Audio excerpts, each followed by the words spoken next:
सभी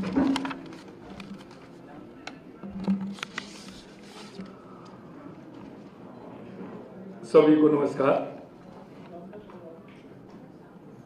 आज के इस प्रवासी राजस्थान दिवस के पर्यटन सत्र में मंच पर विराजमान जिनको अभी आपने सुना, बहुत ही विजनरी और आज एक नया तोहफा उन्होंने दिया है माननीय देश के यशस्वी प्रधानमंत्री नरेंद्र मोदी जी के नेतृत्व में। और आप देख रहे हैं कि जिस तरह से माननीय प्रधानमंत्री जी का देश की संस्कृति और विरासत को लेकर के पूरी दुनिया में जो उन्होंने काम किया है और लगातार उसको बढ़ा रहे हैं, चाहे वो योगा के रूप में हो या दीपावली के रूप में हो। एक बार मैं, क्योंकि आज ही उस कार्यक्रम की शुरुआत हुई है, इसलिए देश के यशस्वी प्रधानमंत्री नरेंद्र मोदी जी और आज गजेंद्र जी के लिए एक बार जोरदार तालियों से स्वागत करें। हमारी उप मुख्यमंत्री और पर्यटन मंत्री दिया कुमारी जी, यूडीएच मंत्री जावर सिंह जी खर्रा साहब, देवस्थान पशुपालन मंत्री जोराराम कुमावत जी, हमारे धरोहर संरक्षण के अध्यक्ष ओंकार सिंह जी लाखावत साहब, मुख्य सचिव श्री वी श्रीनिवास जी, हमारे केंद्रीय सचिव श्रीमती मुग्धा सिन्हा जी, श्री प्रवीण गुप्ता जी ECS, और इस कार्यक्रम में आए सभी मेरे प्रवासी भाई बहनों। वैसे तो मैंने मेरे विचार आपके सामने रखे हैं, तो मैं उनको दोहराना नहीं चाहूंगा। बस मैं आपसे इतना कहना चाहता हूं कि पर्यटन के क्षेत्र में राजस्थान में बहुत बड़ी गुंजाइश है। जैसा मैंने कहा कि अगर राजस्थान में आप पर्यटन देखेंगे तो डेजर्ट से लेकर के, क्योंकि राजस्थान के मन में जब बात आती है, राजस्थान को हम विचार करते हैं तो रेगिस्तान दिखता है तो हमारा डेजर्ट भी है, लेकिन हमारी झीलें भी है। चाहे हमारी पिछोला झील हो, राजसमंद हो, जयसमंद हो, नक्की झील हो, तो वहां आपको देखने को अलग ही मिलेगा। हमारे अभ्यारण्य, आपको टाइगर देखना है तो रणथंभौर आना पड़ेगा, सरिस्का आना पड़ेगा, रामगढ़ बिजदारी आना पड़ेगा। लेपर्ड देखना है तो झालाना आना पड़ेगा, जमाई आना पड़ेगा, आपको नाहरगढ़ आना पड़ेगा। अगर आपको बर्ड सेंचुरी देखनी है, बर्ड देखना है, जो हजारों किलोमीटर से चल करके वो बर्ड आते हैं, तो केवलादेव नेशनल पार्क देखना पड़ेगा, ताल छापर देखना पड़ेगा। अगर आपको राजस्थान के बड़े बड़े किले देखने हैं तो मेहरानगढ़ आना पड़ेगा, चित्तौड़गढ़ आना पड़ेगा, कुंभलगढ़ आना पड़ेगा, नाहरगढ़ आना पड़ेगा, जयगढ़ आना पड़ेगा। ये हमारी धरोहर है। आपको किले, महल, हमारी हवेलियां देखनी है तो आपको पटवाओं की हवेली देखनी है तो जैसलमेर जाना पड़ेगा। शेखावाटी की हवेलियां तो सीकर, झुंझुनू, चूरू हमारा जाना पड़ेगा, बीकानेर जाना पड़ेगा। अगर आपको धार्मिक टूरिस्ट, तो वो भी राजस्थान में सबसे अलग है।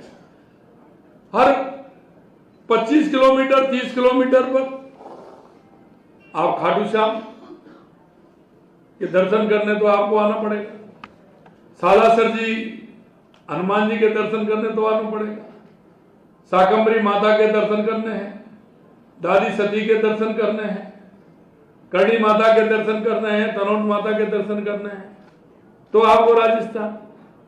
श्रीनाथ जी आना है तो भी राजस्थान है, द्वारकाधीश आना है तो कांकरौली जाना पड़ेगा।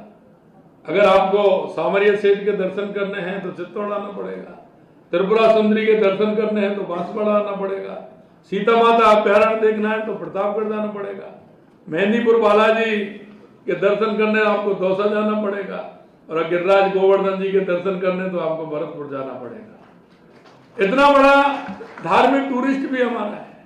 और मैं आपसे कह सकता हूं कि हमारा जो टूरिस्ट है वो आने में खुशी भी महसूस करता है। जैसा मैंने आपको बताया कि और कहीं भी किसी प्रदेश में आप जाएंगे तो पर्टिकुलर एक ना कोई एक स्थान पर जाएंगे कि बस वो देख करके आना है। राजस्थान आप आएंगे तो आप आएंगे एक देखने के लिए, कुछ भी डेजर्ट देखने के लिए आएंगे तो आप किले भी देखेंगे, महल भी देखेंगे, झील भी देखेंगे, अभ्यारण्य भी देखेंगे। इसीलिए मैंने कहा था कि राजस्थान आओगे तो एक टिकट में 4 या 5 फिल्म देख करके जाओगे। जाओगे कि नहीं जाओगे?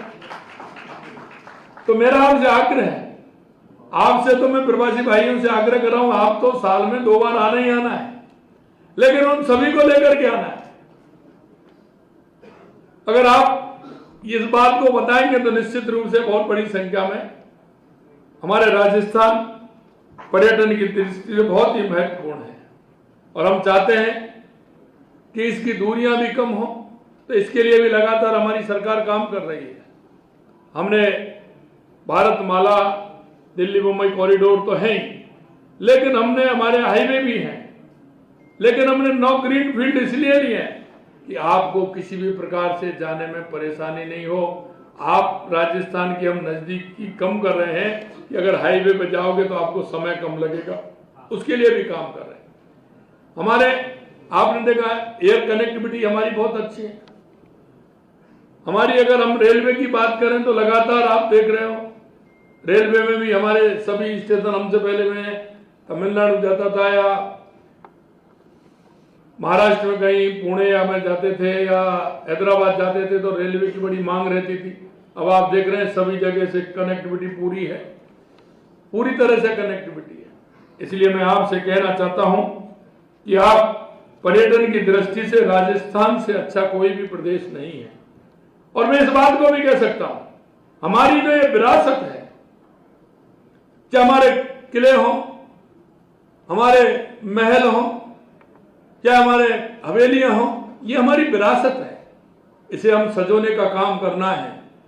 मित्रों, आप बड़ा अपार्टमेंट बना सकते हैं, बड़ी बिल्डिंग बना सकते हैं, लेकिन हवेली नहीं बना सकते। इसलिए हमने हमारी शेखावाटी की हवेली हो या बीकानेर की हवेली हो या हमारी जैसलमेर की हवेली हो, हमने बिल्कुल बैन कर दिया है कि उन हवेलियों को किसी प्रकार का कोई नुकसान नहीं पहुंचाएगा। वो हमारी धरोहर है। और मैं धन्यवाद देना चाहता हूं ऐसे हमारे सभी ओनरों को कि लगभग 662 हवेलियां हमने चिन्हित की हैं जो उसको बनाना चाहते हैं, क्योंकि अगर उसको हम बनाएंगे तो कोई दूसरा काम भी हमारा वहां होगा। इसलिए मैं कहना चाहता हूं, अगर आपके 2 गांव वहां हैं, 3 गांव हैं, तो एक राजस्थान में बस आप एक कोई ना कोई अपना उद्योग भी डालेंगे, होटल भी बनाएंगे, स्कूल भी बनाएंगे, हॉस्पिटल भी बनाएंगे। मैं अंत में यही कहूंगा कि आप, क्योंकि मुझे जो नंबर आए थे आज से 1 महीने पहले इतने लोग आने वाले हैं, लेकिन मैं देख रहा हूं वो मेरा नंबर डबल से भी ज्यादा चला गया। इसके लिए मैं आप सभी को बधाई देता हूं। इतनी बड़ी संख्या में आप सभी लोग आए, आप सभी को बहुत बहुत धन्यवाद, बहुत बहुत धन्यवाद। पधारो हमारे देश, बार बार पधारिए हमारे देश। बहुत बहुत धन्यवाद।